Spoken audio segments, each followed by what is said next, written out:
Événement sur C8, le 8 avril 2021.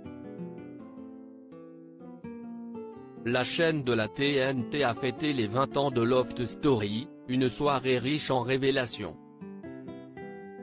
Après avoir témoigné face à Benjamin Castaldi hier soir, Stevie Boulet et Jean-Édouard Lipa étaient de retour, mais n'en touche pas à mon poste cette fois. Tous deux sont revenus sur ce fameux prime qui a réuni 1,2 million de téléspectateurs. C'était une soirée à ne pas louper.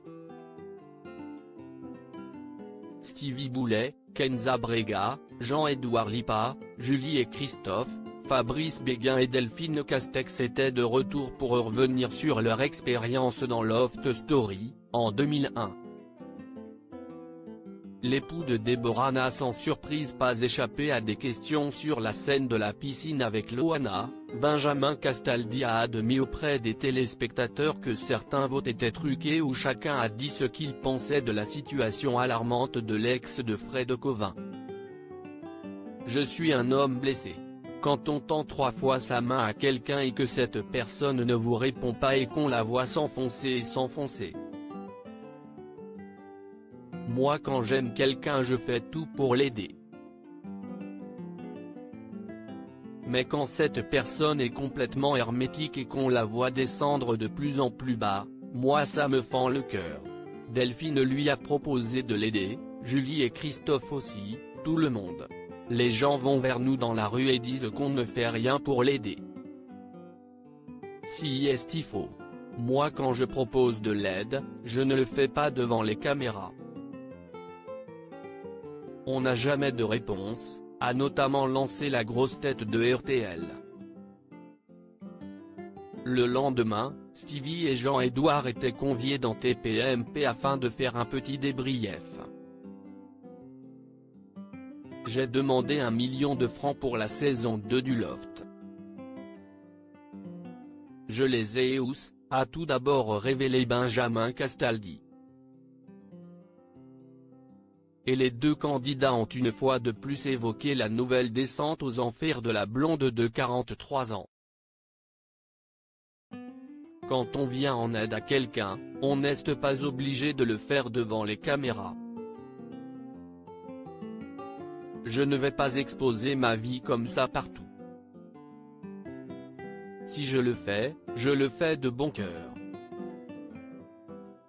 J'avais énormément d'estime pour elle. Je lui ai proposé 3 fois mon aide discrètement, a confié le chroniqueur de Laurent Ruquier. Et son ami à ses côtés de poursuivre, je n'ai pas de nouvelles, à part sur le groupe que l'on a. La question n'est pas de savoir si ça m'a peiné ou pas.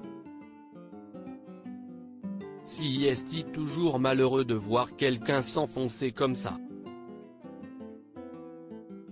Ce qui m'a peiné, et je l'ai dit hier, si est-il que je reste persuadé que ce n'est pas en allant à la télévision qu'elle va s'en sortir.